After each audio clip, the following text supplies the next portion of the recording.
A lot of you guys have been asking for a while, so today we're going to be breaking down my tour schedule for this year. Now, before a lot of you guys ask, I'm actually going to put in the comments a Google form that if you want to fill it out, it'll be the only way that I am searching for caddies this year. If you'd want to do that, honestly, my wife's going to travel with me a lot, so she'll probably be on the bag for most of this year. But if there are some events where she isn't, feel free to fill out the events that I'll be talking about today that you'd like to caddy for, and we'll see if we can make that happen. It'll just basically be filming, except for at DGPT events, if I even get into those. But luckily, my tour season is going to get started in about 2 weeks. Need to warm up a little bit. I'm working on some anhysers, so we're gonna be throwing anhysers and forehands today and working on the putt. Because if I can get those dialed in, I think I have a chance to play pretty decently at my first event. And that first event is actually going to be the DGPT Plus event, Waco. I'll tell you how I got into this and then my plans for some other ones here pretty soon. But I'm also testing out a new disc for the bag. This whole week is gonna be my finalizing the bag series. So tomorrow will be putter wars, and then we'll have mids, approach discs, and like throwing putters. Tuesday, Wednesday will be fairways, Thursday will be drivers, and then we'll get back to some normal content. My first in the bag will happen at Waco, so I know exactly what disc I'm throwing after having done a practice round or two there with some pretty cool people. But we're gonna try to throw this on an anhyzer in a little safari hole. That was just right, that was an anhyzer. Oh, that's been a problem of mine. I'm a little short. We're gonna try a scepter next. I really noticed that I like being in this little compact position, and I need to get off of that and just allow myself to throw the anhyzer sometimes.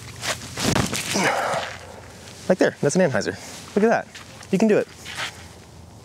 Might be a little short, not sure. Haven't played that hole since 303 Open, which was in last May.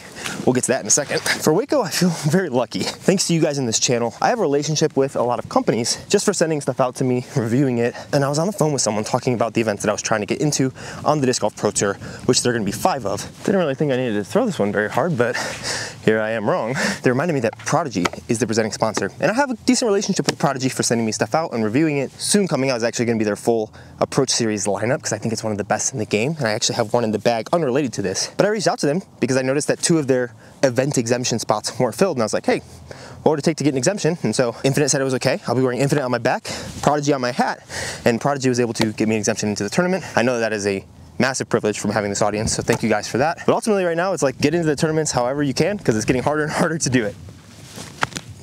Ooh, no drift. Threw it too flat. Gotta Goldilocks those. Yikes. There we go. I'm obviously not at chess.com, and I don't have a tour card. I'm also only 987 rated right now. I went down 1 point after that video that I posted about trying to shoot that 1020 rated round and bump up to 990, which would have actually been beneficial for something we'll talk about here in a second. But again, thankfully to you guys and the content, I'll be traveling for at least 5 Pro Tour events this year, and maybe 1 major, depending on if I'm able to get into it. We're gonna play this par 3, and then a par 4 to the next basket. But I'm flying into Waco by way of Austin, so I'll be in Texas for 2 weeks. Waco and then Austin. I'm on the Monday qualifying and the wait list right now for Austin, so hopefully I get in off the wait list, and if not, I'll try to Monday qualify. And I'll be there for that, and then I fly back up to Colorado. And at Austin, I honestly don't even know who the presenting sponsor is. I noticed that they don't have a couple event exemptions, and so to me, honestly, like, it's not my decision to get into these tournaments. Literally all I'm doing is asking, and I'm grateful that at least Prodigy has said yes. But in my mind, like, if you don't ask for something, you don't get it. And even if it's a long shot, might as well ask, because worst case, they say no, and that's not really that bad of a case. But Austin, hopefully we'll be able to get into and play if I can dial in those windy putts, because it's gonna be windy out there. Then we'll come back up to Colorado for 2 local B and C tier, I believe, and they'll have a month off, and I'll talk about that in a second. I'm gonna try the Scepter, pretty overstable, on a nice little forehand in a tailwind. I figured out how to throw forehands again, by the way.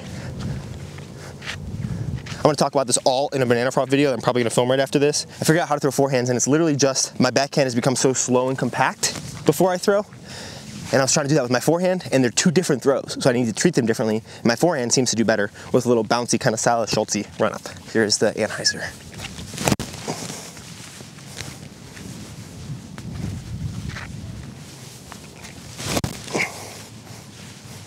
Figuring it out. 1 last forehand. Actually, I'm gonna try with this FD1.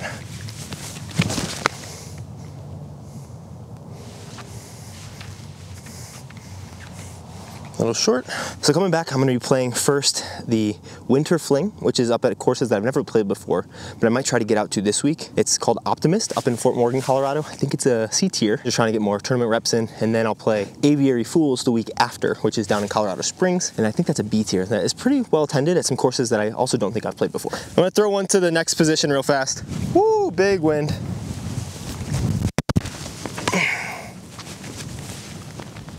That looks perfect. No! Oh, wow, I got so dropped in the tailwind. I've noticed I really struggle with keeping it high in the tailwind, so work on that. Sick dyed faro.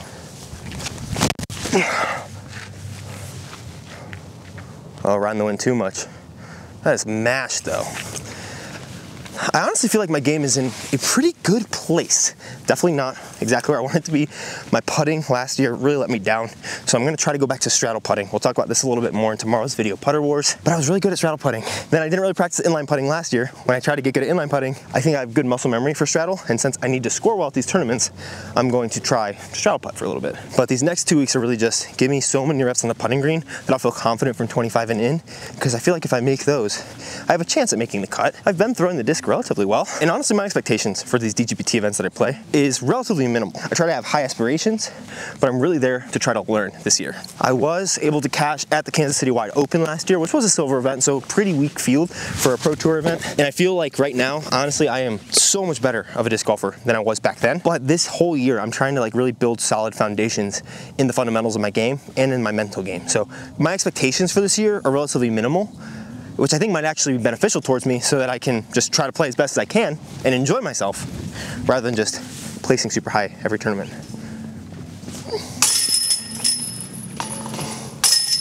I do want to place high, and that's honestly one of the reasons why after Waco and Austin, I'm playing these C&B tiers, almost as many as I can that are local, because my goal is to get a 2025 tour card, or maybe beyond. My goal is just to get a tour card. Wow. I really struggle with crosswind putts right now, because honestly, some advice that Corey Dolan gave me last year before Colorado States, which is an A tier that I played in, that I don't think I'll be able to come back to this year, was just to win 3 local events, and I was able to get 1 last November. And the tournaments that I'm signing up for, I'm not really caring who's in the field. I just want to go and play my best and see how that stacks up, because I think if every part of my game is working as best as it could be, I can consistently play that 10-15 to 10-35 rated golf, maybe even better. And my goal this year is to get around 10-10, 10-15. Pretty poor start with a 953 rated round, but to get right up about that rating, play as well as I can in the Disc Golf Pro Tour events that I can play in, and really just prove to myself that I can be that higher level player. Because ultimately it really is about the self-confidence, not about other people thinking that I can or can't play well. This is a great little shot on this kind of par 4. Oh yeah. Now we run it. Just kidding. Oh, maybe not. Oh dang, my second shot almost got all the way down there. And just a little bit too right out of the hand. Look at how sweet this die is. Massive shout out to Circus of Flight for dyeing it for me. It looks incredible. I'll talk about ratings goals and just goals for myself. Honestly brings me to an interesting point, which is about flex starts and those type of tournaments, because I played one, which basically was the first tournament that I made that video about. And this year, I think I might play a lot more. It might hurt my rating more than it helps it. But I think the experience, especially of getting putts under pressure, fighting at like birdie or die courses, it might be worth it. I'm not signed up for anything, and we'll honestly see how kind of this Texas swing goes to see whether or not I do want to sign up for anything, because my rating is important to me. And I've gotten some comments when I've talked about rating before that like don't be a punk, don't worry about your rating, like it's not important, blah, blah, blah. And like, if it wasn't important, I wouldn't care about it. You know, like it's important in as much as that's what gets you into tournaments. And for me, the access to these tournaments is the most important thing to progress my disc golf career. So trying to get a better rating makes it so much easier getting to these tournaments, because if I'm over 10-10 rated, I would have had the ability to get into every single Pro Tour event so far, because the tour card hasn't filled up those slots yet.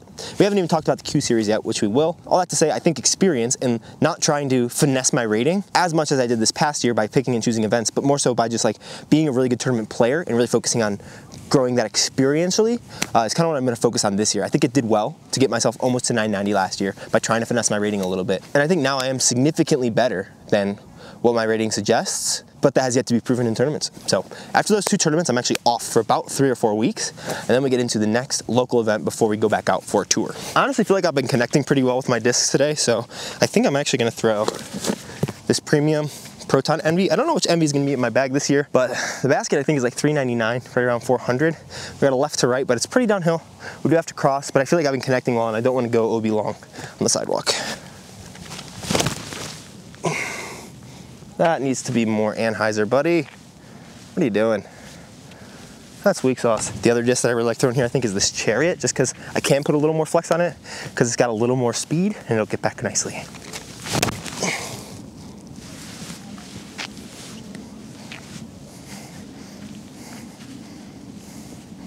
Really nice shot. Give some quick work on some Anheuser upshots here. But April 28th, I kind of start back up my season after about a month off, where I might start to try to rework some form things.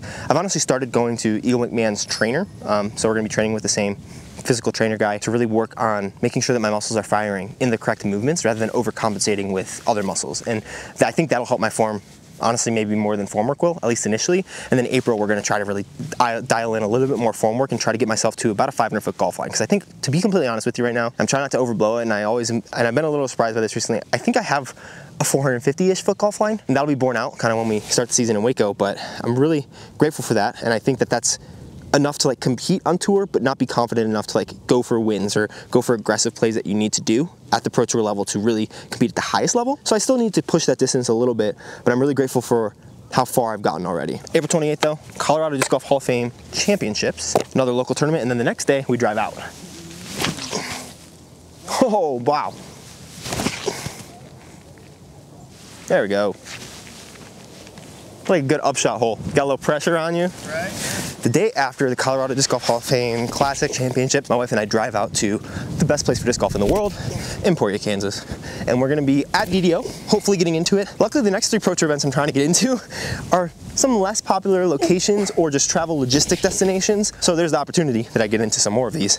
DDO is gonna be the first one, which right now, all 3 of the ones that we're gonna talk about, they all have open spots. So once 990 opens, I could have just signed up if I did shoot that round that I needed to. We'll be at DDO no matter what, because all this, there'll be plenty of content regardless if I'm in the tournament or not. How did not drop? I do like how I feel in an inline putt better, but I don't like how I putt. So we're going straddle, listen to the body. Man, RIP to this hole for this year. Also, Infinite's restocking these windbreakers soon. I know some people have wanted some. I don't know if they're on the site now. I'll leave a link to them down in the description though, because I know people really like these. After DDO, it is the busiest season of my tour and travel. I'm really gonna try to stay consistent. Honestly, more consistent than I have been these last couple months. When I'm on the road, sometimes my drive is just higher than it is at home with tons of snow and like crappy conditions to want to film in. So after DDO, we come back, and then Thursday to Saturday is the first Q Series event, which is 303 Open, which is now at Beaver Ranch, which I'm really excited for. I'm gonna be practicing that a lot in April and just trying to get myself super ready, hopefully practice it more than anybody else so that I can give myself an opportunity, either a silver card through that or a really high ranking, because you only get 3 Q Series events that count, and I think I might only be able to get to 4 this year. So after the 303 Open, that's done on a Saturday. I have about a week at home, and then I'm gonna actually be driving up to Washington. I have Shelton, Washington, which is where the Cascade Challenge is gonna be. I don't think they've announced stuff about that quite yet. Wow, it is windy. But I'll be playing that A tier as long as I can get in. I've already booked all my travel, so I better get in. That's also a Q Series event. Wow, gross. Good winter practice for Texas though. Cascade, I'm super excited for that course because that place just kind of looks gorgeous. So we'll be there for a week, and then I'm going to be at the next 2 Pro Tour stops, which are going to be Portland and then Beaver State Fling, both of which are kind of in the Portland area. So we have a 2-week Airbnb up there. Cannot wait to go into that area that time of year. It's going to be absolutely gorgeous. And I thought that's kind of where it was going to end, and I was just going to drive back home. But then they announced the Q Series and changed a little bit of my travel plans. And so on the way back, we're going to be stopping at my 3rd Q Series event, hopefully my last of the year, but there might be another before the Q Series finale. If you don't know much about the Q Series, it's the new DGPT qualifying series. It's similar to, I think, what they wanted the silver events to be. The top level players can play in it, but they can't get any points if they already have a tour card. They can still take the money though, which is kind of stinky, but you get your top 3 events count towards a point standings. If you're top 3 in that, you get a tour card. If you're top 50 MPO, top 25 FPO, you get invited to a finale that's in the Southeast US in late November. And if you go there, then you get top 3, then you also get a tour card. So 6 tour cards will be given out through this series. A lot of wind. We're just gonna go driver actually at that short one, because this run up sucks.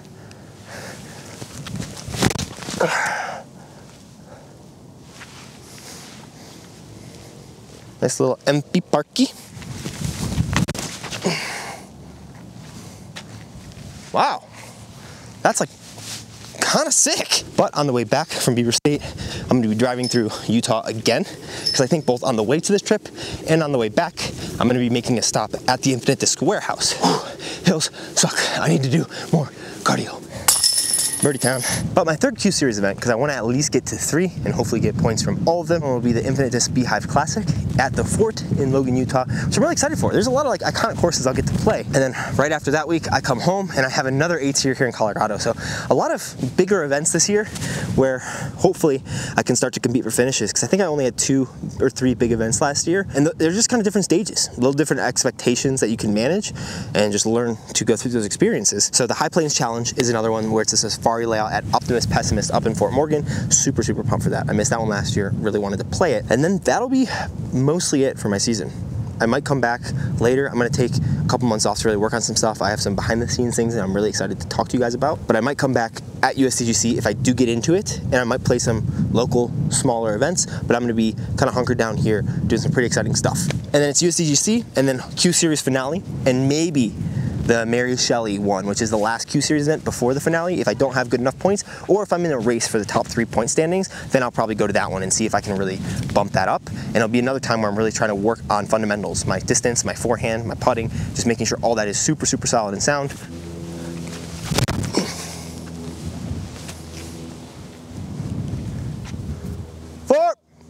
Wow, that needed to be way lower. Holy cow, that lifted that up so much. Now, during all this time, content that you're gonna be able to expect. I'm hoping to do some practice rounds. I'm hoping to do some more unique stuff on the tour. You guys already know I have a lot of friends on the tour who I'm really excited to see. Really excited for my wife to meet them. I'm really excited that we're gonna be traveling for basically all this travel together, except for the Infinite Disc Beehive Classic, which is why I might not need too many caddies. This year has kind of turned out to be really exciting, and I really hope that it's like a stepping stone to a full touring year in 2025. A lot of that's gonna depend on how I'm able to perform this year. So I'm gonna continue to try to play as best I can. And then 2025, as long as I am continuing to see improvement in myself and see that it's worth it for me, and you guys continue to support, I'm planning on doing a full tour of the Disc Golf Pro Tour, whether that's with a tour card or trying to get in through Monday qualifying, through ratings based, or through some sort of Pro Tour or event based exemptions. I think we're gonna play one last hole into a really stiff headwind, see if we can manage it well, because I think that this might be wind I'm having to deal with in 2 weeks. As much as I don't like to say that, you don't get to choose the chances that you get, you just have to take them. I would also love to say that if you guys are gonna be close or at some of these events, I would love to meet as many of you as possibly can. Practice rounds will likely be either solo or with some Pro Tour players, because I am really gonna try to continue to increase my content quality and production output. But if we're at an event and I'm around, as long as I'm like not in around, stop me and say hi. I'd love to chat with you guys. I might have some stuff to sell at some of these events. I will have tour series coming out, new stamps coming out very soon. So I'm super pumped for. One that might be a little Texas based. But I'm really excited for this year, and I honestly think I have less expectations for this year than I did last year. Hope to see you guys out and about this year, and then hopefully a ton more in 2025. And I can't wait to tell you what I have going on in the middle of the season. Appreciate you guys watching so much. Let me leave you with one more birdie. I think it's like 340 up a hill into like 20-mile-an-hour headwind, maybe a little more. Good luck to me. I'm gonna throw this new Sorelli Esplanade Emperor. This is kind of straighter, but I think if we put a touch of hyzer going up the hill, it should have ripped.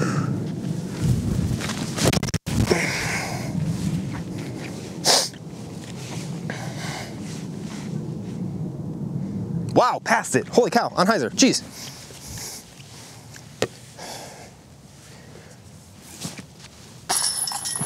Let's go.